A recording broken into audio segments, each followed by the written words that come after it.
அந்த தலைப்புக்கு ஏற்ற தமிழ இனிய மனம் என்ற தலைப்புக்கு ஏற்ப இனிய மனம் படைப்பவர், இயற்கையை பெரிதும் மதிப்பவர், இயற்கையை வணங்குபவர், வளர்ந்து வரும் இளைய தலைமுறையினருக்கு ஏதாவது நல்லது செய்ய வேண்டும் என்று ஆர்வமும் துடிப்பும் உள்ளவர்கள், மனதில் உறுதி வேண்டும், வாக்கிலே இனிமை வேண்டும், நினைவு நல்லது வேண்டும் என்று பாரதியார் பாடலுக்கு உதாரணமாக வாழ்ந்து கொண்டிருப்பவர் நம்ம சிவகாசியில மதிப்பிற்குரிய டாக்டர் சிவசக்தி பாலன் அவர்கள் குருகுல தென்றல் என்ற ஒரு பத்திரிகையை கடந்த 30 வருடங்களாக நடத்தி கொண்டிருக்கிறோம்.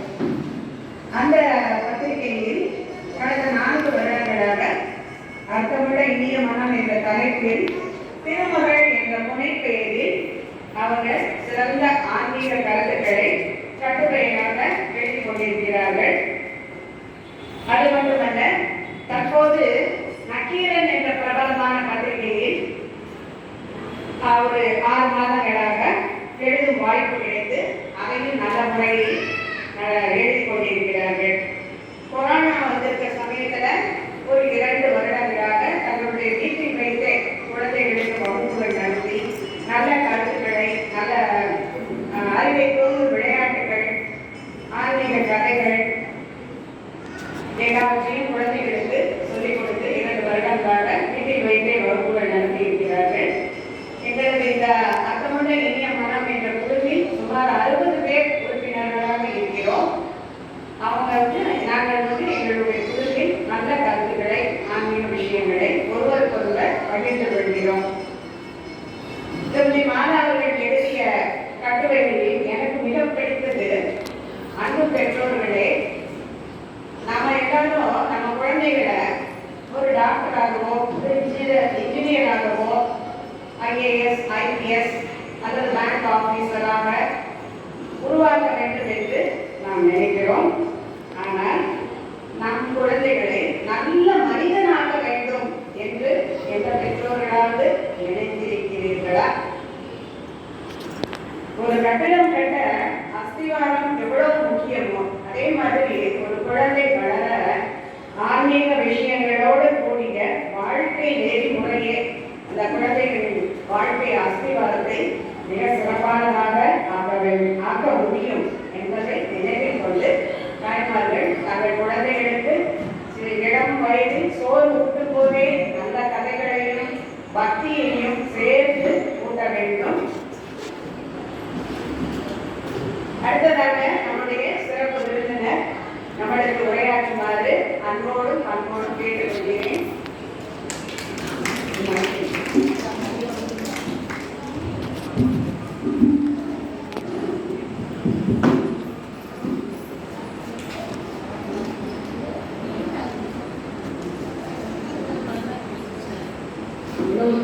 மாலை வணக்கம்.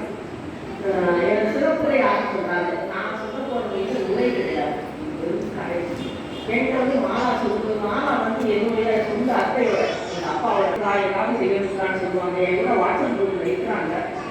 அவங்களுக்கு கிடைச்ச சில தகவல்களை எனக்கு ஷேர் பண்ணுவாங்க.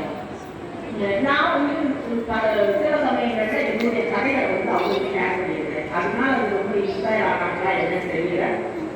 எங்கள் சித்தப்பா இறந்த வீட்டுக்குள்ள அவங்க சொல்லியிருந்தாங்க, கொஞ்சம் எங்கள் வாட்ஸ்அப் குரூப்பில் ஒரு நாள் ஸ்பீச் வச்சுக்கோங்க அப்படின்னாங்க. இப்படிதான் போச்சு அப்படின்னு சொல்லி நான் ஸ்பீச்சுங்கிறது மீன் பண்ணுறது நான் எனக்கு கதை சொல்றதுதான் ரொம்ப எங்களுக்கு எல்லாருக்கும் தெரியும். நிறைய பேர் நான் கதை சொல்ல போறேன் அப்படின்னா காலை கூட தெரிஞ்சு ஓடிக்குவாங்க. சிலர் என் சிஸ்டர்லாம் கதை சொல்லிட்டு இருக்கும்போது தூங்கிப்பா. அப்படிதான் நிறையா இன்சிடென்ட் நடக்கும். ஆனால் எனக்கு கதை சொல்றது ரொம்ப பிடிக்கும். ஒவ்வொரு வீட்டில் ஒவ்வொரு கெட்டுக்கள் இருக்கும் போதும் நான் வாலண்டியரா கதை சொல்ல போனேன்னு சொல்லி சொல்லுவேன். அப்ப எனக்கு மாறி. ஆனா இவ்வளவு பக்தி மயமா இருக்கும், எல்லாம் செய்வோம். நமக்கு ஒரு கஷ்டம் வரும்போது முதல்ல நம்ம சாமிகிட்ட சொல்றது ஏன் உலகத்துல யாரையுமே உனக்கு தெரியாதா, என்னை மட்டும் பார்த்தா இந்த கஷ்டத்தை முடியா, எனக்கு மட்டும் சோதனை மட்டும் கொடுக்கறதுலே நிற்கியா அப்படின்னு நினைக்காத மனுஷங்களே இருக்க மாட்டாங்க. அப்படி அது ஏன் கேட்கணும் அப்படிங்கிறது நம்ம நோக்கி பார்த்தோம்னா நம்மகிட்ட இருக்கக்கூடிய அந்த அழுத்தம் யாருக்கேமோ அது ஓப்பனா கதறி அழகுதோட வரும். அது நம்ம சொல்லணும், இந்த கஷ்டத்தை ஏன் நமக்கு வந்து கடவுள் ஏன் கொடுத்துருக்க இருக்காரு அப்படின்னு காண முடியாது. இதுல இருந்து எப்படி வெளியே வர போறோம்ங்கிறது தெரியாது நமக்கு. ஆனா வந்து இதுல வெளியே வரணும் அப்படின்னு சொல்லி கதை அழுகும் போது கடவுள்கிட்ட மட்டும்தான் நம்ம சொல்லுவோம். நம்ம அம்மாட்ட சொல்ல மாட்டோம், அப்பாட்ட சொல்ல மாட்டோம், புருஷன்கிட்ட சொல்ல மாட்டோம். ஆனா வந்து இதுல வந்து யாருக்கையாவது சொல்லுவோம், இதுல இருந்து வெளியே வரும்போது என்னைய படைச்ச, என்னைய இந்த பொழுதுக்கு ஆளானு சொல்லாத மனுஷங்களே இருக்க மாட்டோம்.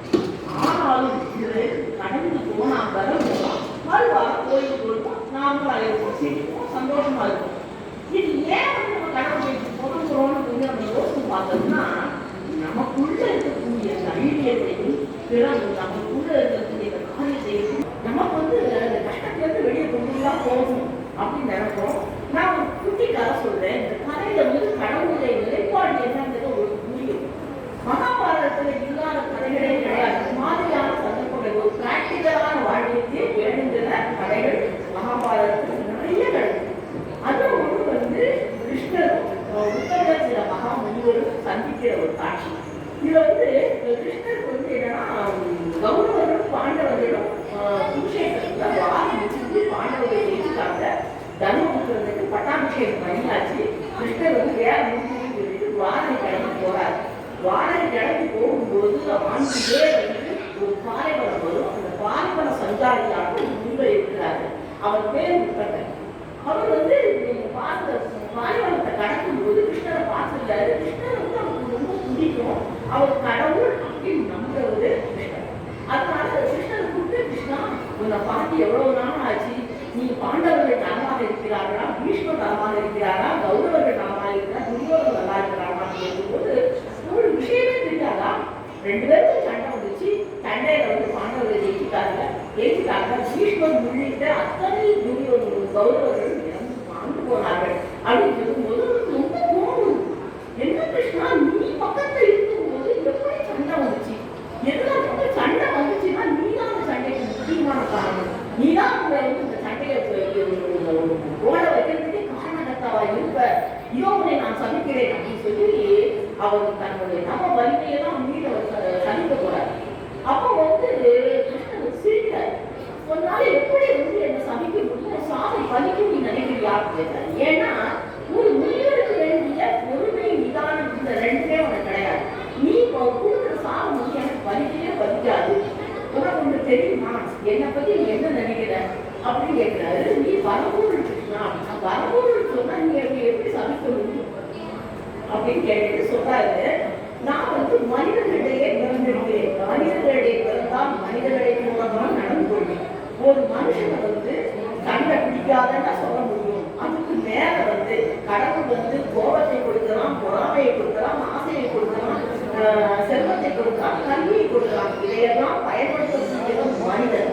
அந்த மனிதன் அவனுக்கு எப்படி எந்த சமயத்தில் எதை பயன்படுத்திக் கொள்ள வேண்டுமோ அதைத்தான் அப்படித்தான் பயன்படுத்திக் கொள்ள வேண்டும். துரியோதனனுக்கு சண்டை வேண்டாம்ப்பா, உன் குலமே நாசமா போயிடும், வேண்டாண்டா வேண்டாண்டா எவ்வளவோ சொல்லி பார்த்தேன். நான் மட்டும் இல்லை, பீஷ்மர் சொன்னாரு, துரோணா சொன்னாரு, யார் சொன்னாலும் கேட்க முடியாது.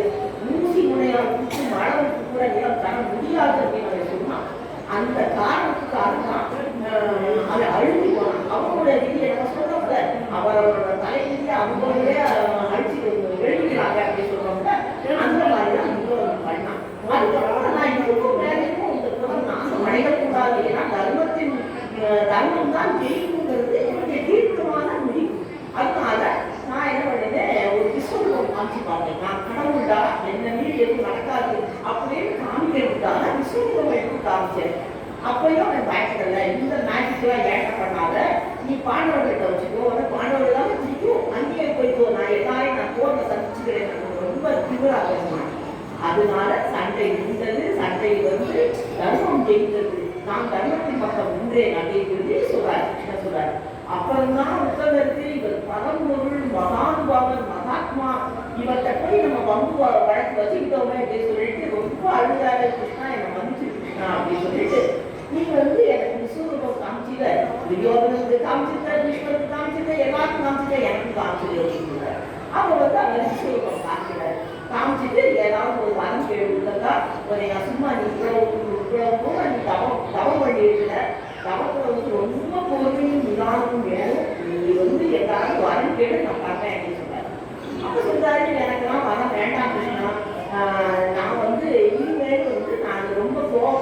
இருப்பேன், பொறுமையா இருப்பேன், நிதானமா இருப்பேன் அப்படின்னு ப்ராமிஸ் பண்றாரு.